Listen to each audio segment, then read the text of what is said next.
What's up, beer drinkers? How y'all doing this week? We got another great show for you again this week. Not only do we drink and review some delicious beers by La Cumbre Brewing and Firestone Walker Brewing, but we also have two great beer news stories. One of them is about bear poop beer, or as they say, scat. And then another one is about the only brewery that has a Michelin star. And it's out there in Chi-Town, my town, Chicago, Illinois. And then for our cold brew list, Sorcerer Chromatic runs down the top 10 new breweries as ranked by USA Today. See if any of them are in your neck of the woods. If they are, let us know how they. Let us know how their beers are, and give us your take. And then we rate our beers on Untapped. And after that, we have our Drunken Shenanigans. And I go over my weekend prior. And then Sorcerer Chromatic goes over his weekend prior. Just some fun in the sun. And then the rain. All right. Don't forget to follow us on Untapped. And on Instagram, you can download and listen to any of our podcasts on Apple Podcasts, Spotify, Podbean, and also on YouTube. So without further ado, it's time for another Cöld Brew.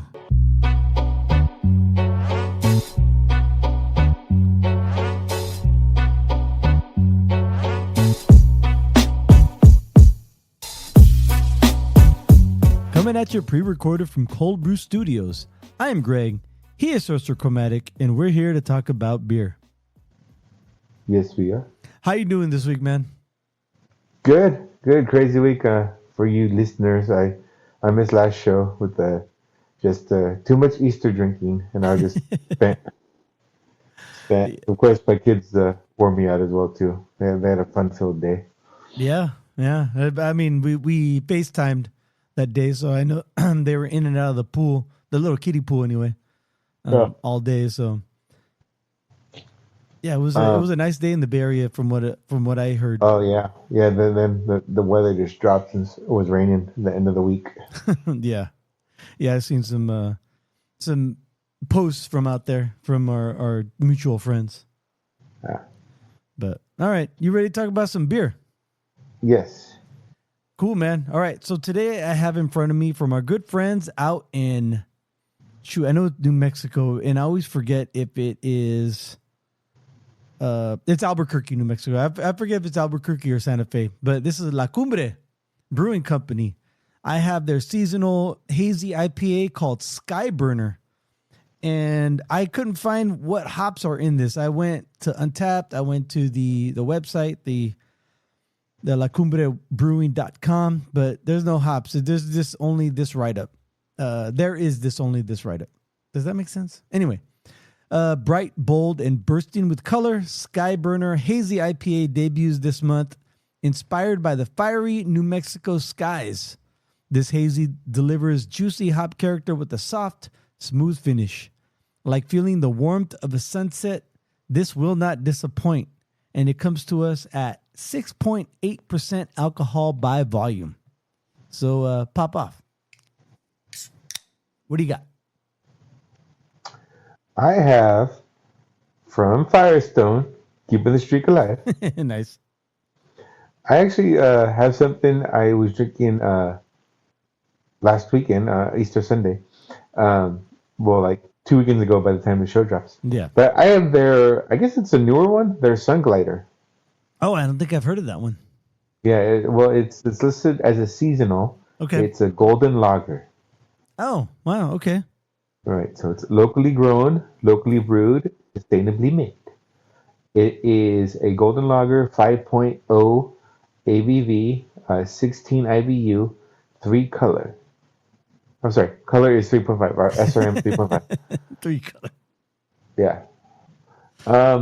It's got one of those, like, what do you call it? Like, when, how do I say this? It looks like a dartboard, and like there's attributes all around it, and it's got like a little web, like, one dot might be like really hard in one section. Oh, yeah. And then You're right. You hit the nail right on the head. It's called a web graph. There you go. It's got a web graph, but I don't want to get too much into it because you really need to see it. You know, Yeah. you can't describe it. So I'll just read the gist on the website. Behind the beer, the Sunglider is a golden Helles style lager inspired by the classic pale lagers of Munich and brewed with Mm-hmm. local Atlas barley grown in the Central Valley and floor malted at Emerald Malt in Alameda. Floral and grassy notes from Willamette hops grown at Gosachi Farms in Oregon add a Hey, we can't say that delicate word here on this program, dude. family show. You're right. Add a delicate balance to the aromatic profile and a mild bitterness. Crisp, light, and crushable, Sunglider is the perfect beer to keep you refreshed as we welcome the warmer spring weather and head into the heat of summer. So the hops are Willamette. Mm-hmm. It's wow, they have a huge write-up on well, not a huge write. Okay, so it's the daughter of Fuggle and carries with it the same pepper and spice. It is primarily used as an aroma hop due to its low alpha acid content, which is usually around 4 to 6%. So grassy, woody, and spicy from the Pacific Northwest. Pacific Northwest. And it's got Hallertau tradition, a classic German noble Nice. hop Yep. known for its good yields, which remain relatively stable even in difficult growing years. Aroma is floral, herbal, and spicy, and it's from Germany. The malt uses Admiral Atlas pills, Mm. Rahar North Star pills, Pacific Victor, and it's the it's funny. It's the chip malt. Isn't Victor the name of the Lone Ranger's cousin's horse? Yes. Nice. And the yeast is Sungrider uses 3470 German lager. All right, so enough said about that. Yeah. Time to pop off. All right. So this Skyburner is a hazy IPA. It's really good. It's actually probably my favorite hazy IPA I've ever had from La Cumbre. I've only had a couple of them, but this one is excellent. It's got little notes of grapefruit and maybe a little tropical notes, but also has a lot of the stone fruits that I like a nectarine or not really peach, but like nectarine, maybe a little plum, and a slight little berry taste to it. So I don't know what hops those are because they didn't list it, but it's really good. It's very very soft. This one is not green at all. There's no acridity on the back of the throat, so they did a really good job. I'm always impressed by La Cumbre, and I've had them a few times on the show, so I'm glad to be able to bring this one. Let's see. Oh, and there's a born on date too, March 12th, so it's not too old. And Best Buy June 10th. That was on the bottom of the can. So really good. I'll probably rate this one a little bit on the higher end of my rating schedule, so to speak. So how's your was it Sunglider, right? Is that what it's called? Yeah, Sungrider. Yeah. So it is I don't want to sound like condescending, but it's it's both crisp and malty. It's got Mm, nice European notes to it. Aromatics are light. It's there. I mean, hey, it smells like a beer, right? right. Um, Mm, enjoyable. Total day crusher vibes on this one. I'm digging okay. it. Right on. And of course, yeah, the color is light golden. Um, foam is white, very bright, contrasting. And yeah, digging this. I'm thinking back of like a lot of the well, it's no secret. I mean, we're both huge fans of 805. Yeah. Although, that's a blonde ale. This one's a golden lager. Right. Um, Lagers and ales, again, the history there. This just reminds me of a nice, you know, day drinker that you could, pop open and go with as the day goes. Yeah, and drink during the day. I get it.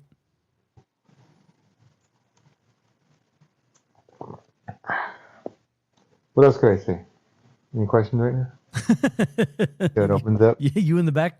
Yes, yes. All right.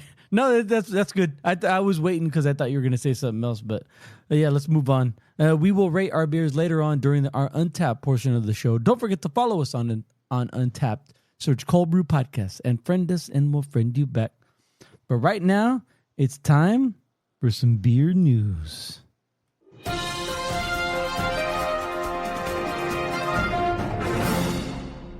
All right, this slow news week. I have this one that I had saved in February, and I forgot I had it until I looked up in my notes. And I forgot all about this one in my own notes. I just wrote poop beer. I'm like, what the hell's poop beer? This comes to us from the Failing Forbes, the story behind Columbia Sportswear's Bear Poop beer. It's a quip as old as time. Isn't it a tale as old as time? A quip as old as time. Does a beer shit in the woods? Yes. Of course bears do that. But if something else could be made of that scat, it is a ridiculous idea. And for Columbia Sportswear, that was the point. For a promotion built around Super Bowl 60, the Portland, Oregon headquartered outdoor apparel maker wanted to poke fun at the traditional beer ads that run during the biggest television advertising event of the year. But to do that, they needed a beer. Columbia Sportswear and Breakside Brewery collaborate. This was spearheaded by Columbia, said Ben Edmonds, brewmaster and co-owner of Breakside Brewery, the Portland, Oregon brewery that made the beer.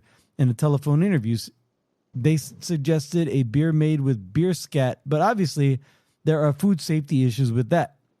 As ridiculous as a beer made from beer scat might sound, well, you can't just say poop the whole time. Why do they have to say scat? Breweries, I think it's the scientific. Wouldn't it be feces? Well, is it scatological? This means waste. Yeah. We vomit as well. Okay. Breweries have made with all sorts of headlining grabbing ingredients, including sheep dung, smoked malts, and whale testicles. Still, there was no way Edmonds was going to actually use animal waste in a brew. In the brewing world, sanitation is fundamental to making good beer, and allowing excrement anywhere near brewing vessels is antithetical to that. Or is it antithetical? At the end of the day, water that had contained beer scat but then treated was supplied to Columbia to Breakside, and that water was the basis for a one-of-a-kind beer. So there you go.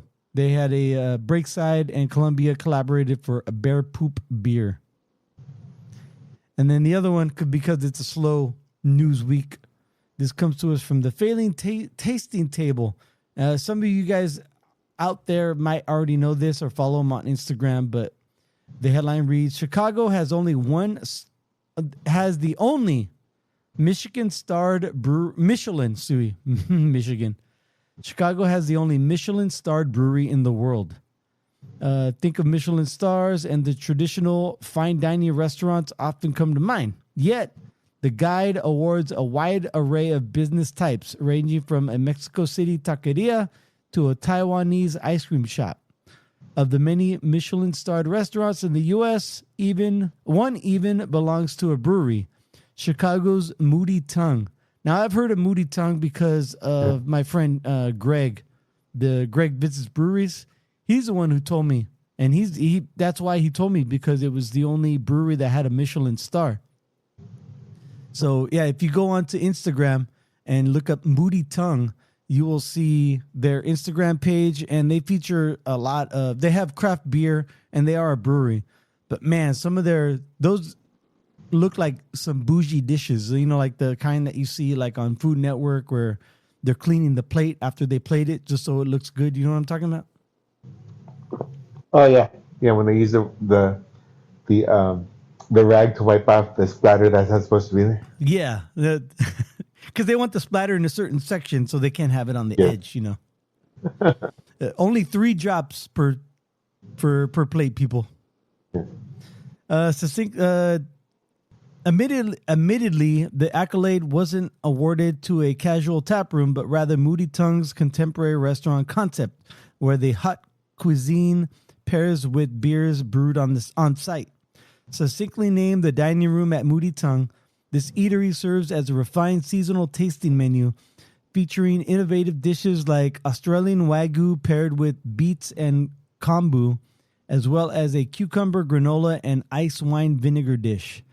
The space occupies the second floor above the tap room, so understandably, you can get a pour of Moody Tongue beers like a rice lager, juiced lychee IPA, or one of the bourbon barrel-aged imperial stouts. Although gastropubs continue to grow in popularity, such a crossover of high-end food and beer is still unusual, even so for Michelin. Moody Tongue was founded by chef and brewmaster Jared Robin, who previously worked at both Chicago's large Goose Island Brewery as well as New York City's fine dining restaurant Per Se, which currently holds 3 Michelin. He works at a restaurant, Per Se. Yeah. Subsequently, Moody Tongue. What's the restaurant, Per Se? Yeah, I know, the restaurant. Yeah, it's a, what do you call it? Abbott Costello. Yeah, an Abbott Costello routine, right? Subsequently, Moody Tongue operates in such often parallel spheres of food and drink, with the company's upscale Moody Tongue Sushi in New York City also recognized by Michelin.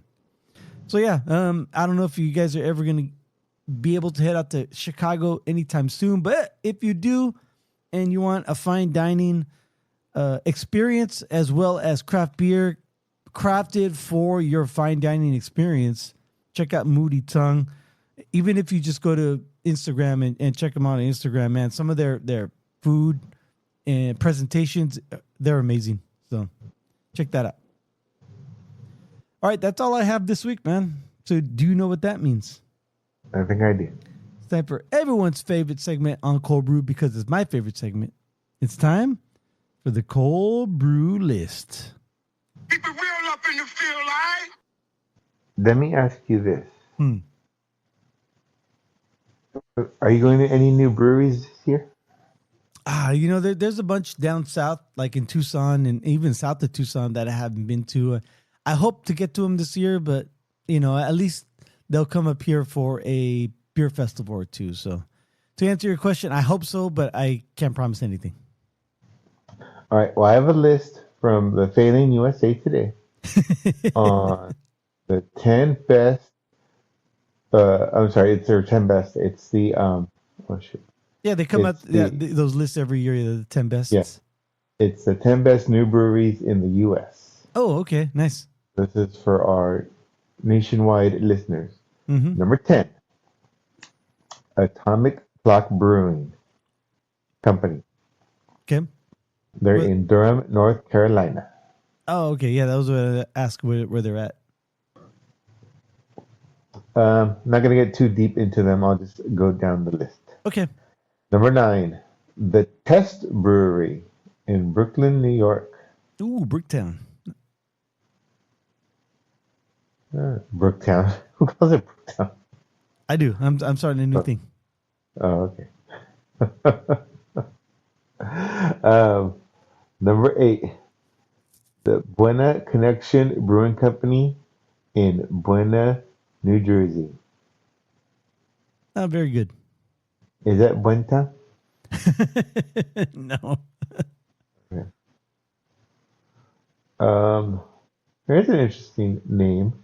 The Blue Jay Brewing Company out of St. Louis, Missouri. Ooh, I don't know if the Cardinals have anything to say about that, but okay. All right. Interesting.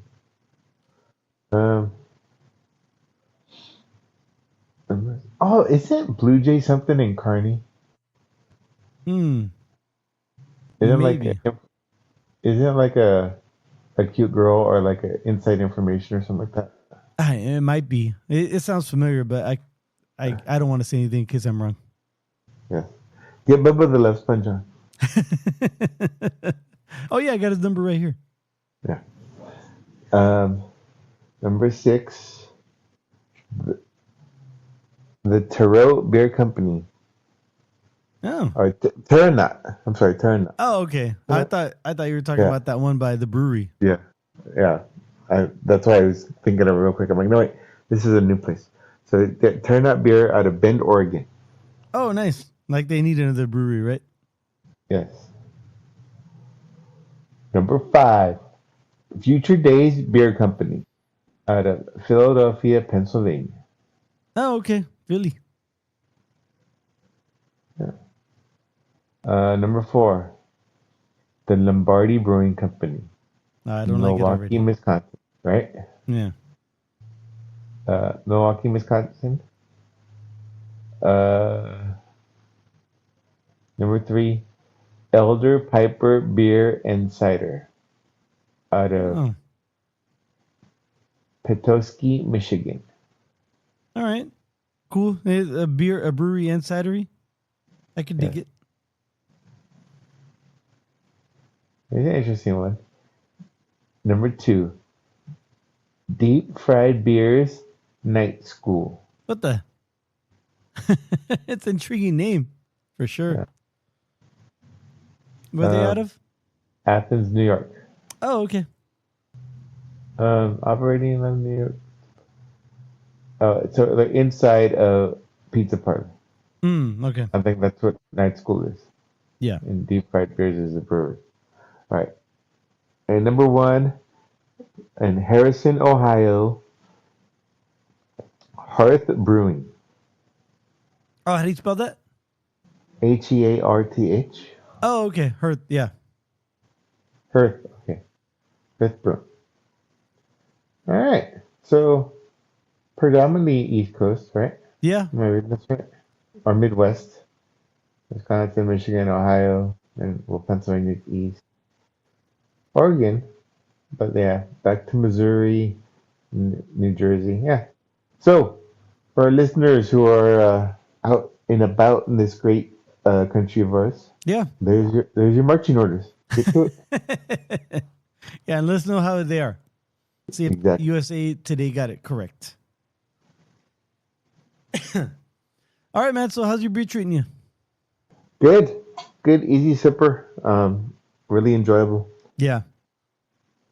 Yeah, I gotta I'm really enjoying mine right now. And I think I'm gonna rate it pretty high on Untapped. So you had by hold on, I'm going to Untapped. You had by Firestone Walker, their Sun Glider, right? Yeah. There it is. Oh yeah. What would you like to rate this beer at? I'm gonna give it a 3.75. All right, you're right there with the rest of the Untapped World. Raiders. Yeah, the rest of the everyone category. Ooh, and they're because they're at 3.78. But I got excited because I saw that right now the check-ins are 665. So we will be the 666th check-in. Ooh, how evil. I know, I like it. What notes would you like to leave? I'll do malty, crisp, and crushable. Crisp and crushable. Save 375 and check in. All right, so this Skyburner is a wonderful IPA. I'm gonna give this a 4.5. I really like this style of hazy IPA. It is smooth, not bitter, very accessible, soft, pillowy. Some stone fruit is not 100%, but then again, you don't always have to. I mean, I like the stony hazies, but you don't have to be a stony to get a high grade from me. So I appreciate what they're doing here. Let me go back and check in. Ba-ba-da-ba-da. And see here. Sky Berner. There it is. Oh, it has an overall rating right now, 3.95. None of our friends have checked in on it just yet because it's still kind of new. Me at a 4.5, and I'm going to say it's smooth, soft, and stone fruity. Stone fruity. Save and check in. Let's see a couple things I do want to get to. If you have anything you want to get to, let me know. I went to Went to a couple things this weekend. Went to the 8-bit anniversary party. That was fun. That was cool. It was a little bit smaller than last year. They had more vendors there, but I guess maybe a lot of people had cleared up by the time I got there, because when I got there, it was a little late. I think it was like around 7:30, 8 o'clock, and it went until 10. So a little bit more elbow room than last year, but I had a great time. Saw some friends I hadn't seen in a while, so that was cool because I've been really busy these last couple weekends, or the last couple months, really. So that was fun. And then today I went over to Tap That downtown because they had their 5-year anniversary party. And so it was cool to be there, show up for my buddy Roshim, who always hosts me and my guests every month for the Tap That takeover that we've been doing. So, like he's been showing out for me, so I had to show out for him, right? So it was good. I know, for sure. I got to see him. His daughter was there, so I got to see her because I met her at the Copper State Beer Festival. So I remember seeing her there. So I said hi to her, and then I tried to say hi to Eric, the chef, but he was busy, man, and I didn't want to bug him. And then who was there was Jesus, or DJ Jesus. He and his partner. I always forget his partner's name because they're both they take turns spinning. But they were there providing the tunes, and they were really good. They were, when we first got there, they were playing mostly 90s hip hop, and like good hip hop, not just like the hits. Like they were playing like not just the radio hits. I mean, because they had like Mos Def, Miss Fat Booty. They had some Rakim, Microphone Fiend. They had some Big Daddy Kane. So they were playing some good shit, man. So yeah, it was right up my groove. And I was looking around, and there was other people my age like grooving out too. So. Any Bambada? No early 80s, just late 80s, and then even some 2010s. They had some T-Pain up in there, and some Pastel Gavassi, some Busta Rhymes in there. So yeah, it was cool, man. It was a good vibe, good scene. Then after that, we went over to Kitsune, and Tyler was there, the one of the owners of Kitsune. So it was cool to see him. I hadn't seen him since he was on the show when I did interview with him and the other owner, JJ, at another Tap takeover back in, I think it was like it was last year, like around April or May, like almost a year ago. So yeah, it was cool to see him. Hadn't seen him in a while either. So had a good weekend, and next weekend is going to be the one. This show drops on Friday, so on Saturday I'm going to Sana's anniversary party. It's their 1-year anniversary, so it's their inaugural anniversary. Would you call it inaugural? I know it's the first time, but it's not like they're open for the first time. So anyway, they're having their anniversary party on next weekend on 4/18, and now 4/19 I'm going to go to Lagerfest in Scottsdale. Got a bunch of friends that are there pouring, so I want to show up for them too. So it's going to be another busy weekend for me next weekend, but had a good time, had fun this weekend, and I was able to sneak in a couple of open the as far as keep tabs on the Masters, because I like the majors as far as golf goes, because I used to golf a lot back in the day. So I was Rory almost fucked up, dude. He almost messed it up. I don't know if you paid any attention to it. Did you? Yeah. Yeah, because I saw the ending. I saw the end. I know, but I by fucking up, I mean, he had like a big lead after the second round, and then he slipped on round 3, and he got tied up, but then he was able to pull away on round 4. So good for him. Cheers to him. Another back-to-back winner. I think there's only been a handful of back-to-back winners in Masters history. So yeah, it was Jack, Tiger, and Faldo. Faldo. Oh, really? Okay. Yeah. Nice, Sir Nick Faldo. Thank you very much. So yeah, cheers to Roy. Good on you. Good on you, mate. No, for sure. How was your weekend, man? Did you do anything, on the scene? I went to a kid's birthday party for some friends of my daughters. Yeah. Went to Happy Hollow. Oh yeah, Park and Zoo. Yeah, yeah. The zoo part was cool. That was quick though because there was some construction going on, so a lot of exhibits were closed. Oh, But the park part was cool. I mean, they had a lot of little rides for little kids, and they were old, but they still worked. They had like that charm to them, you know what I mean? That yeah. nostalgic charm. Was So it, yeah, my girls loved it, and then they had a new playground that was very very elaborate, if you will. okay. A lot of like cargo nets and rope walks and stuff like that too. So yeah, Oh my wow. kids loved it. Yeah. Did they still have that train? You know that little mini Yeah, train, right? that was being worked on. Oh, So okay. they Yeah. had it, but it wasn't operating when Yeah, the one thing about I like about that train ride because it's a little mini train, mainly for kids, but the adults can go on there to if the kids don't want to go by themselves. But it's just the track is really long. That's what I like about that one. that's a nice day break, right? Yeah, it's and not just like going in a circle like around like a soccer field or anything. It's like it actually goes like a few, maybe like 1,000 yards or something like that. It's pretty good. That's, Yeah. Plus, it's a nice park. That whole Kelly Park scene, I liked it. I like it. And did you guys get to go to the Japanese tea garden? Because don't they have a Japanese tea garden there too? yeah, yeah. They had it. We didn't go. Okay. That was the thing. Although we were there for a party. It was still rainy. So Oh, okay. yeah, granted we got huge breaks in the rain as well. But yeah, after lunch and after cake, it started coming down again, and we're like, yeah, girls, it's time to go. You know. Yeah. Plus, I And don't know. of course, we had to go on formal rides before we left. But still, Yeah.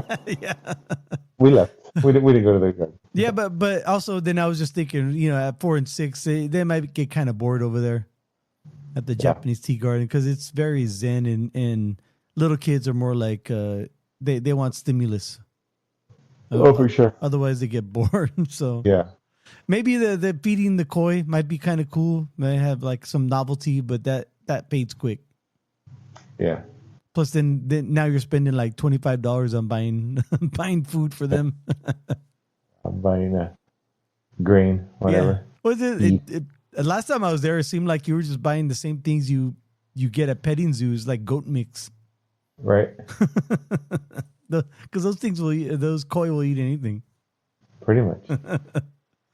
That's cool, man. As long as they had a good time, that's all that really matters. As long as you get soaked while you're out in the rain. Right on, man. All right, is there anything else you'd like to add to it? I guess it's going to be a short episode, but that's fine with me. No, that was it. I'm sure. As soon as they hang up, I'm like, oh, I forgot to do this. Oh, I forgot to do that. I know, right? That Mario movie came out. Is your kids interested in that or nah? Nah, not right now. No. How about that Hoppers movie? We were gonna take them, but no. Once again, Oh, no. okay. They're weird when it comes to movies. But that Yeah. one. And it's not an attention span. It's they really get scared when the hero gets tested Yeah. before they could make their comeback. They really get scared. Oh, okay. Yeah. So, I mean, they're maybe they're right in between. Maybe they're like in the in between stages when they really want to get excited to go see a movie. They'll get there though. yeah, like I don't know. They showed funny that they showed interest in. They wanted to see.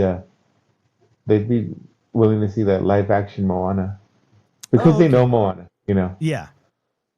Right. So I mean, as long as it doesn't diverge from the story original too much. I mean, Oh, okay. I thought you were which I gonna don't say think it would. they want to go see Dune 3 or something. Yes. All right, cool, man. All right, I guess that does it for us this week. Thank you for downloading yet again another Cöld Brüe podcast. I am Greg. He is Sorcerer Chromatic, and we'd like to wish you cheers. Until next.